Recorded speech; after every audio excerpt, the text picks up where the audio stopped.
accident beneen ci suba booy dugg Caajaay bus bu Saraan juróomi doomu aadama ñàkk ci seen bakkan fanweer ak juróom ami gaañu ñaar fukki ak ñaar sonn lool taw yu bari weekend bii di njeextalay bés bi nu génn ci réew mi yëpp ànd ak i jafe-jafe fu ji mel ni Ndakaaru dem beeg dikk bi ci jafe-jafe ca fu mel ni Kaffrine pont bu rës naka noonu it néegu ñax bu màbb ci ña fa dëkke woon juróom am cay gaañu ak càkkanal ñeel doxinu état Sénégal tàmbali nanu ko ci wàllu train de vie de l'état ak téléphone yi li ko dalee démb ci it ci njeextalu weeru septembre ak dog dina am jëm ci yooyu téléphone ay mesures yeneen it nguur gi noppi koo jël ngir sakkanal la muy doxee ci wàllu liggéey bi ne ay dépenses communiqué la ci secrétariat général président de la république génnee daanu ci ànd ak yéen ministre bi ñu dénk wàllu yoon moom xëy dem jaale ji njabootug ñi faatule ci kaso Rebeuss keroog ne ay prisonniers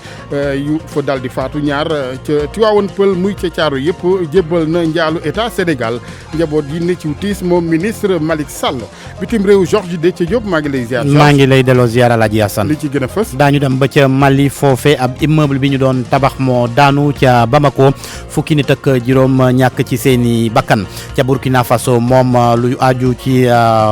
procès coup d'état manqué ba fa amoon ci atub 2015 verdict bi sànq la daanu tribunal militaire ba teg Gilbert Diendéré ñaar fukki atu ba kaso daan Djibril Bassolé fukki ati kaso. jërëjëf Georges ba ci kanam ngir yaatal gi ñeel yooyu xibaar ci bitim réew sport gi Youssouf Bodian maa ngi lay nuyu Youssouf. di la fay xaaja sax li ci gën a fës. basketball ci góor ñi ndam bu njëkk ci équipe Afrique ci championnat du monde yi ca Chine Tunisie moo daan sànq Iran Angola Nigéria Côte d'Ivoire ñoom amati défaite. Sénégal nag ginnaaw defetam bi démb di waajal boppam ngir jonganteeg Australie suba Sadio Mané bokkul ci ñetti finaliste prix the best FIFA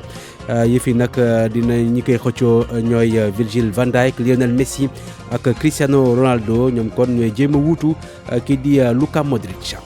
jërëjëf Youssouf yéen kaay yeeg Mamadou Mohamed Ndiaye gis-gis ak RFM tey jii réduction train de vie de l'état lay waxtaane ak yéen maanaam càkkanal gi président Macky Sall dogal jëm ci nguur geeg la muy liggéeyee ci wàllu dépense ci njeextalu xibaar yi la woowu waxtaan ak rajo Futur Média Abdoulaye Diop ci technique bi. tàmbale ko ak tiis weneen accident beneen ci suba la booy dugg Caajaay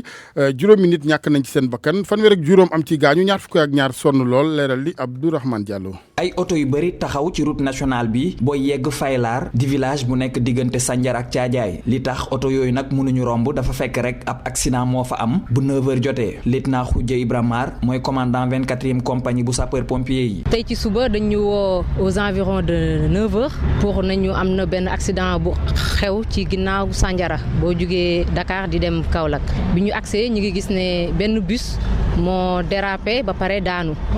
malheureusement bi ñu ñëwee fekk nañ fi ay victimes yu bëri. bus bu accidenté nag Kër Madi la doon dem ci région wu Kaolack bilan bi dafa jéggi dayoo. ci lim bu tolli fanweeri victimes ñaar fukk ak ñaar yëpp ay victimes yu grave lañ 8 yi ay victimes yu légères par contre malheureusement am nañ juróomi nit yoo xamante ne ni dañ si ñàkk seen bakkan donc pour wax dëgg accident bu métti la. juróomi nit yu daal di ñàkk seeni bakkan ñoom ñëpp nag ay soxna lañu ñeent ñi sax dañu àndoon ak seeni doom te seen doom yooyu bokk nañ ci ñu am gaañu yu métti yi.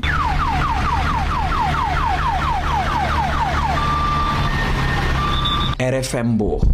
Abdourahmane Diallo. jërëjëf Abdourahmane ñu jàll wutali Kaffrine foofee taw yu métti ci réew mi di yi am ci samedi jàpp dimanche jile def na fa nag ay loraange ginnaaw xéewal ak ndox mi la mu fa ba nay loraange bokk na ci ab pont bu rës ak it néegu ñax bu daanu ci ña fa dëkkoon juróom am cay gaañu Kaffrine leerali Oumar Ndiaye. taw yi takarnaase yi ci diwaanu Kaffrine rawatina guddik biig jur na ak njeexital ci gox bi rawatina ca Pathé Thiangay pont ba dox diggante Pathé Thiangay ak Pathé Tukulóor dafa dog ba dem beeg dikk bi jafe lool waaye ci diwaanu Taïba nag bokk ci commune bu Kàccot ñoom daanaka musiba moo fa naroon a am benn néeg moo daanu ci kaw juróom benn nit ba juróomi xale jotee am ay gaañu-gaañu rawatina ab màggat mu toll ci juróom-ñaar fukki at ak lu tekk moom am ci ay gaañu-gaañu yu métti lu ni mel sax askanu Taïba am nañ jafe-jafe ngir rawale ñi nga xam ne ñooy jot a gaañu ci néeg boobu daanu seen kaw ndax yoon ma dafa dog di fàttaliku dëkk boobu di Taïba ñaari xale taalibe ñoo fa ñàkkoon seen bakkan gannaaw bu ñu doon jéggi yoon woowu ngir wutali beneen dëkk ba tawi takkaar naa say jamono ji ci diwaanu Kaffrine daanaka ba dem beeg dikk bi dafa gën a jafe lool ci département bu Kaffrine rawatina nag arrondissement bu Katakel. Kaffrine Omar Ndiaye RFM. Omar jërëjëf taw yooyu nag weekend bi ni ñu ko waxee macha allah ci réew mi muy ci bët gànnaar Dagana jàpp Matam di digg réew meeg bët Saloum li nga xamante nag mooy lu nu dëgmalit ci wàllu nawet ba tey dal na xel taw yeneen dañu ci ànd ak kenn ci kilifa di ingénieur ci wàllu kon météorologie bu ANACIM bu Sénégal Tidiane Diédhiou ak Mohamed Ali Mouba. boo xoolee Sénégal yëpp la moo enregistré woon ay taw bu ñu jëlee lu mel ni zone nord Matam moo gën a am taw ak 88,8 millimètres Linguère ñoom tamit am nañu 37 millimètres Ranérou 28,7 millimètres ñu bu ñu jëlee zone centre bi Ngandam moo gën a tawte ak dañoo am presque 93,7 millimètres Diokoul am 91 bu ñu jëlee goxu Dakar Rufisque moo gën a am taw ak ñu am 75,9 Dakar Yoff am 70,8 Dakar Plateau am 57 Guédiawaye am 41 côté Casamance nag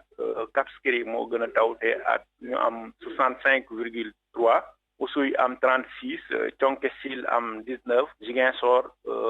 13,6 côté sud-est bi Kédougou Goudiri moo gën a am tawte ak ñu am 45,1 millimètres Saraya am 36 Tambacounda 28,5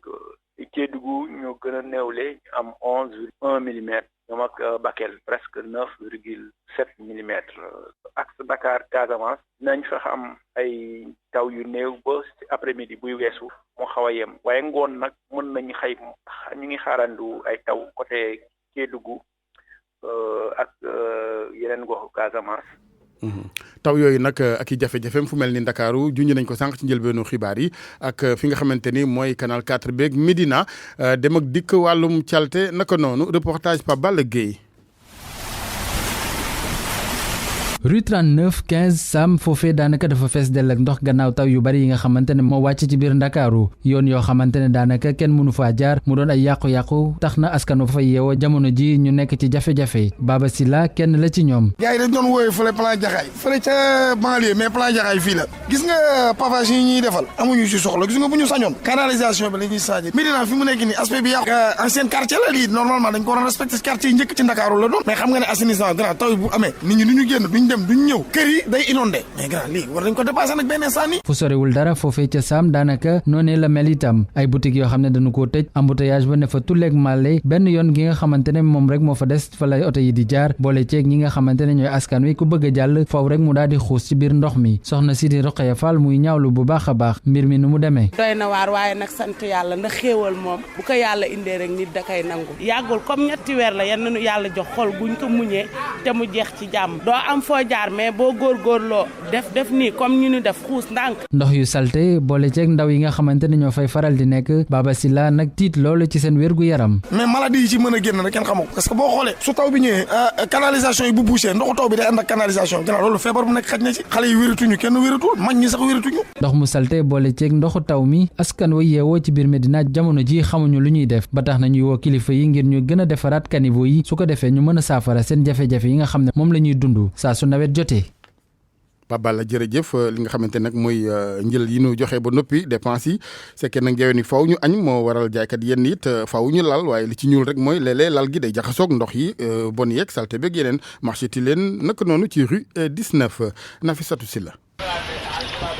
ndugg beek yeneen i ñam lépp ñu daal di koy lal ci suuf ci biir ndox mi ndoxu taw bi jaxasoo ko ndoxu foos yi muy taw ci kawam muy anam boo xamante ne nag neexut a rafetlu fii ci marché Tilène ci rue 19. légumes yëpp a ngi ci ndox mu salte bi di fee doo rafetul. commerçant dañ koy jaay. dañ koy jaay. foos bi jaxasoo naag yu sew yi posé bouché bi ak yëpp ta jax fi ne da nga bëgg a dugg ci marché bi xoolal mu nekk ay bouché. li waral li ni mel nag koo ci laaj rek mu ne la canalisation bu jaarul yoon. moom mu ngi bougé bu baax dañoo ne li defar nañ ko mais ba tey manqué na ko liggéey bi daa manqué foo jaar mu ngi ball ndax ñàkk a liggéey bi nee nañu liggéey nañ ko mais wóorul canal yi moo normal te canal bu ndox mu taw bi day rëfale day génn canal bi moom am loo xam ne état bi la am loo xam ne ñun la jaaykat yeeg ñuy ndugg ñëpp di ñaawlu ñi leen di autorité yi di seetaane ci melokaanu marché bi ñoo war a liggéey liggéey defar rigol yi ndox mi di dem salte na réew mi salte na de marché baa ngi ne oto mbalit baa ngi fay kenn yàppul mbalit man ndoxu mbalit baa ngi yëpp ànd ci ndox mi to rafetul mën nañoo defaraat tali defar rigol yi mairie bi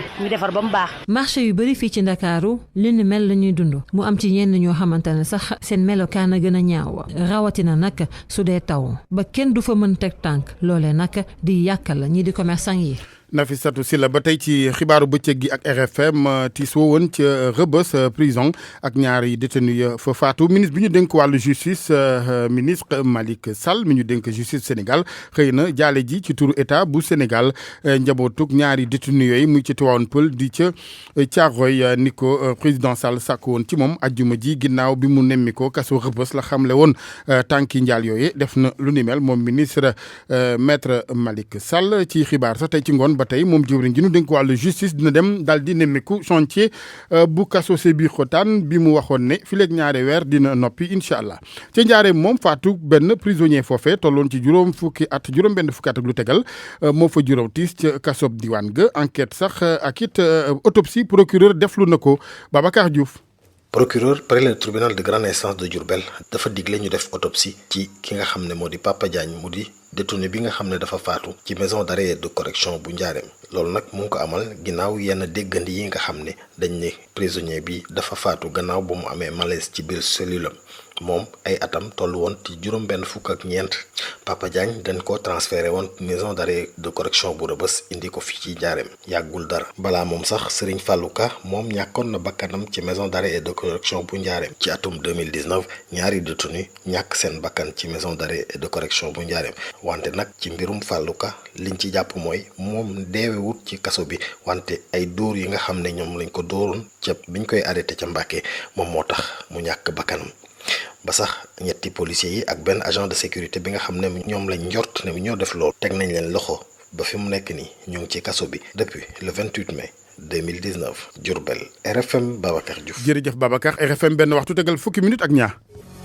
pour man RFM mooy rajo bi gën a jege askan wi. RFM rajo bi jaamu seen soxla. ñu waxtaanee dogal bi nga xamante ni njiitu réew mi président Sall jël na ko ngir daal di dugal ak càkkanal ci lii di dépense yi nguur gi doxee ci liggéeyam bokk na ca téléphone beeg facture beeg ceeraay waral na démb la ñu tàmbali mesures yi ñeel téléphone boobee ci xibaar fi léegi weeru septembre njeexte la dina daal di dog téléphone boobee yeneen ni mesures it daan ko jël ba tey ngir point de vue de l'État communiqué secrétariat général présidence xamle lu ni mel Hadj Ndate Diop jàngal ñu ko. seeni téléphone mi ngi dox ci jamono ji waaye yàggatul ñu dog ko fanweeri fan ci weeru sàttumbar la loola war a am ci jamono ji nag téléphone ku yooyu ko agent te ajowu ci nguur gi seeni téléphone mi ngi wuyu waaye mënul woote loola am ca benn fan ci weeru sàttumbar ba léegi di ab dogal boo xam ne nii njiitu réew mi moom moo ko jël lam ca bëgg di ak yaxanal bu ñu sukkandikoo sax ci ay xibaar gouvernement bi yépp la boobëpp mesure laal mu di jëwrin yi directeurs généraux yi ak ñi nga xam ni ñoom ñoo jiite agence ak yeneen i kuréel yoo xam ne ni moom moo aaju ci nguur gi li ciy firnde sax yenn ci ay fonctionnaires yu nekk ci ministère de l'intérieur wala ci ministère bi ñu dénk lépp lu jëm ci wàllu njàng mi mesure ba dal na ci seen kaw ngir dabu googuk dogal sax ñoom ñoonu ñu fas yéenee dog seenuk téléphone dañ leen di jébbal ab ndàmpaay boo xam ne ni dañ koy dëxëñ ci seen biir salaire ba tey ci ay xibaar yu bawoo ci bureau d'information bu secrétariat général bu gouvernement lay ruusandi ci boobu dogal ñu ngi ko fas yéenee dëgmal ci askan wi maanaam ci wéru paj meek paju mi wàllu njàng meek njàngale mi wàllu tàggat gi waaye tamit tabax ay infrastructure yoo xam ne nii dina mën a matale ci biir réew mi yépp ba ku nekk gis ci sa bopp ci ay xibaar gannaaw téléphone mobile bi njiitu réew mi fas yéene jublu ci fan yi di ñëw ci téléphone fixe bi wàllu ndox mi wàllu courant bi wàllu woto yi ak carburant bañ cey def waaye tamit mbirum internet. Alaaji Njogu Jéen mu ngi ci congé ñu koy ziar Hadj Ndate Diop jërëjëf ñu des ak gouvernement bu Sénégal ak xalaat bi jëm ci def remaniement ministériel yeesal geneen ci juróomi weer rek bi nu taxawalee gouvernement bu bees ak léegi jar na ko jaru ko ñi xalaat ne loolee bu nekkee dina mën a gën a avancer li fii ci wàllu gëstu kii di Pape Bess Diba jox na ca kàddu gi syndicaliste Cheikh Diop Moussa Diaw di jàngatkat ci wàllu politique. gouvernement bu ñu ubbil ay nit wala ñu changer ko di remaniement loolu ñi ngi koy wax lu bari ne soo moyul ci nguur gi fi nekk ni changement mën na ci am nguur gi nga xam ne ñi ngi ko sax installé ginnaaw bu ñu falee Macky Sall lu ci mën a nekk Cheikh Diop njiitu CNTS FC gis na ne coppi gouvernement moom ci coobar njiitu réew mi rek la aaju waaye nag changer ngir mën a doxal yenn bërëb yi baax na lool ndax am na lu doxul. remaniement ou pas jamono ji quand même gis nañu ne dossiers sociaux yi gestion bi sooxee na. gis nañu ne ci biir département ministériel bu travail bi nga xam ne moo ñu concerné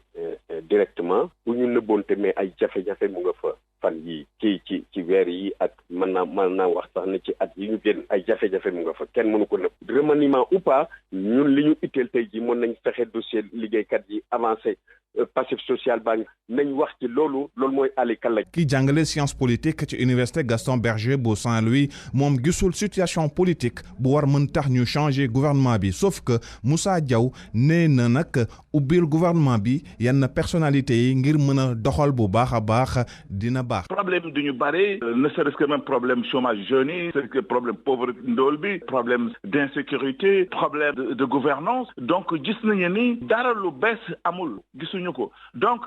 peut-être loolu mën na motiver président bi boobu wax ne ni léegi nag il faut que mu choisir ay nit ñoo xam ni motiver nañu am nañu compétence yu mën ne daañu mën ay actions concrètes yu correspondre ci difficulté yi nga xam ni Sénégal yi ñoo ngi koy jànkoontool. gouvernement bi ñu ngi ko installé ci weeru avril lu ko marqué nag mooy ñàkk premier ministre ginnaaw bu ñu supprimer poste bi.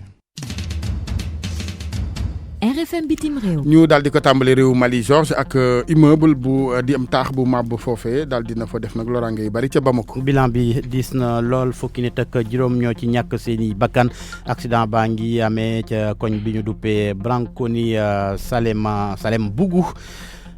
Juma Diouf. ñeent fukki nit ak benn moom lañ wàllu ci benn effondrement bu am ci Bamako fukki nit ak juróom jot cee ñàkk seen bakkan immeuble boobee nag mu ngi nekkoon ci quartier bu Branconi Salem Bougou mu ngi daanu ci guddik samedi jàpp dimanche ñetteel ak ñeenteelu étage bi moo daanu rek dal ci yeneen étage yi nga xamante ne ay nit jotoon nañ faa dëkk immeuble ba yépp mujjee daanu opération secours yi nag ñu ngi ko doon amal ci bëccëg boobee yépp waaye teewut lim bi di gën a yokku benn enquête boo xamante ne dañ ko jëmal ci kii moom immeuble bi amal nañ ko donte moom sax amutoon dogal pour tabax fi mu tabax service secours yi nag ñoom bi ñu continuer def seen liggéey jot nañ génne benn xale boo xamante ne ci ñeenti at la toll ak it benn mag ci guddi gi limu nit ñi ñu jota génnee foofee toll na ci 25 benn kii di ministre de la sécurité et de la protection civile ak it kii di ministre de l'urbanisation moom demoon na foofee ngir rek jàppale famille yi nga xamante ne ñoo nekk ci tiis ci benn tweet Mamadou Ismaïla Konaté nekk ancien ministre de la justice moom nee na mbir mi li ko waral rek moo di corruption bi bëri loolu ci Mali bâtiment yu daanu nag nekk loo xamante ne dafa bëri luñ koy gis ca Mali loolee li ko waral moo di bâtiment yu bëri ci seen biir amuñu dogal pour tabax ci bërëb yi ñuy tabax. Juma jërëjëf ñu waxtaanee Georges lii di coup d'état manqué ba woon ci Burkina atum 2015 la woon kilifa yi ñu ci toppoon nag Gilbert Diendéré rek Djibril Bassolé xam nanu li leen tegu ci seen ndodd nay daan. sànq la tribunal militaire bu Ouagadougou joxe ab verdictam ki nga xamante ne moo di général Gilbert Diendéré 2 fukki atu kaso lañ ko teg daan ki nga xamante nag moo di Djibril Bassolé fukki atu kaso lu toll nag ci juróom-ñetti fukki nit wala sax li teg ñoom la ñu doon topp ci coup d'état manqué boobee sànq le tribunal militaire joxe verdict ba loolee tax sax am na benn taskatu xibaar ca Ouagadougou foofu ca Burkina Faso ki ñu jokkool moom ma nga woon ca tribunal ba mu ngi wuyoo Simo Gongo. li ñu mën a jàpp mooy ñi nga xamante ne ñoom lañ njortoon ne ñoom ñoo def coup d'état bi nga xam ne ñu ngi ko amaloon ci septembre 2015 bi muy ñaar ci ay généraux jamono ji ku ci mel ne Gilbert Diendéré moom mi nekkoon chef d'état-major particulier bu Blaise Compaoré 2 fukki at yoo xamante ne da koy tëdd moom la ñu ko daal di daan boole ceeg 4 chef d'accusation yoo xam ne bokk na ci atteinte à la sûreté de l'État ay faat nit dóor nit te tey ko waaye itam fexe daal di yëngal dëkk bi gannaaw ba mu ko defee te respecté wul liñ naan discipline militaire loolu itam moom moo tax ñu daal di koy daan 2 fukki at yoo xam ne da koy tëdd keneen ki nag di général Djibril Bassolé moom nag gis nañu ne moom dañu ko tuumaal ne dafa def trahison loolee tax na nag moom lu tolloog fukki at la daal di tëdd gannaaw bañ ko daanee. Pape Balla Gueye ci tekki gi ñu koy gërëm di ko sant Georges Demba République démocratique bu Congo RDC ak ngan gi nga xamante ni mooy bu njiital mbootaayu xeet yi ONU bu ñuy wéyal foofu. altine gi ay waxtaan ak njiitu réew ma di Tshisekedi ak itam premier ministre ba naka noonu présidente bu assemblée nationale ak ay ndawuk kuje geek société civile ba daañu waxtaanee lu jëm ca ëllëgu MONUSCO ak ni ñuy xeexee lépp lu jëm ci wàllu groupe armé ya nekk ca réew ma démb nag ca territoire bu Beni ba mu newoon Antonio Guterres moom nangu na ne faw ñu def wala boog faw ñu yokk jéego yi ngir gën a xeex lii di groupe armé yooyee moom itam mu bëgg conseil de sécurité bu mbootaayu xeet yi gën a prolongé maanaam yokku mandat bu MONUSCO am itam yenn jéego yi nga xamante ne danañ ko ci teg ba ñu gën a mën liggéey foofu ca République démocratique du Congo mandat bu MONUSCO bi ñu nekk ni nag Alaaji Assane weeru décembre lay jeex. jërëjëf Georges. RFM Sport. tàggat yaram ak Youssouf basketball bi ci góor ñi lañu koy tàmbalee Youssouf victoire di ndam bu njëkk bu équipe boobu Afrique ci coupe du monde bay am ci Chine. Tunisie moo daan tey Iran 79-67 ñoom champion d'Afrique en titre yi kon dominé match bi bu muy door ba muy jeex waaye yeneen équipe Afrique yi ñoom dañoo ñàkk di seen deuxième défaite Nigéria bi champion d'Afrique dafa daanu ci kanam Argentine 81-94 défaite également pour équipe bu Côte d'Ivoire moom Venezuela moo ko daan 71-87 éléphants yi kon ñoom ci match bi sax jotoon nañu ba tolloo ci troisième quart-temps bi ku nekk dugal sa morom 24 ñu gagné quatrième quart-temps bi waaye dañu mujjee ñàkk ñi di waa Angola ñoom it am nañu seen deuxième défaite Italie moo leen daan tey 61-92 Sénégal moom ñàkkoon démb beneen matcham bi suba lay doon gaynde yi xëy nañ tey daal di entraîner li ñu bëgg mooy fexe ba def kon li gën li ñu defoon si kanamu Lituanie yi Soda Thiam teewee na séance d'entraînement boobule. gannaaw ba ñu ndërmeloo ci kanamu Lituanie ndawub Moustapha Gueye nag fàtte nañu defet googule te teg seen xel jamono ji ci match ga ñu jëm di contre Australie kenn ci ailier fort équipe nationale bi nga xamante ni bi moo nekk ñaareel bi yoonam muy amal coupe du monde Mohamed Faye. premier match bi métti woon na trop comme premier match yu bëri xam nga ak suñu défense ak suñu attaque am na affaire yu doxal woon moo tax tey ñëw nañu entraînement jéem a rectifier quelques affaires incha allah demain ñu jéem ko appliquer quoi. Lituanie nag de coupe basket la waaye beneen adversaire bi nga xamante ni moom la gaynde war a am du équipe bu ndaw ci loolu nag joueurs yi bàyyi nañ ci xel bu baax. équipe bu mag la ñu bëri ñu ngi naan instant bi moo mën ci coupe du monde bi parce que ñoom ñoo door Amérique yàggul trop mais bon xam nañ ne équipe bu mag la te suba yi ñëw nañu ñëw prêt incha allah pour indi défense bu métti xam nga pour jéem a appliquer rectifier appliquer. li coach bi changé ci attaque beeg ci défense bi soo ñu jëm ko def suba pour jéem a am dara. naam Australie am na ay joueurs yu mag ku ci mel ni Matteo Dellavedova ak ku ñu naan Patty Mills waaye loolu teewul nag gaynde yi am yaakaar bu baax bu ñu sukkandikoo ci Mohamed Faye. waaw am nañ yaakaar kay comme match yëpp la match basket la ay joueurs basket la ñuy jouer xam nga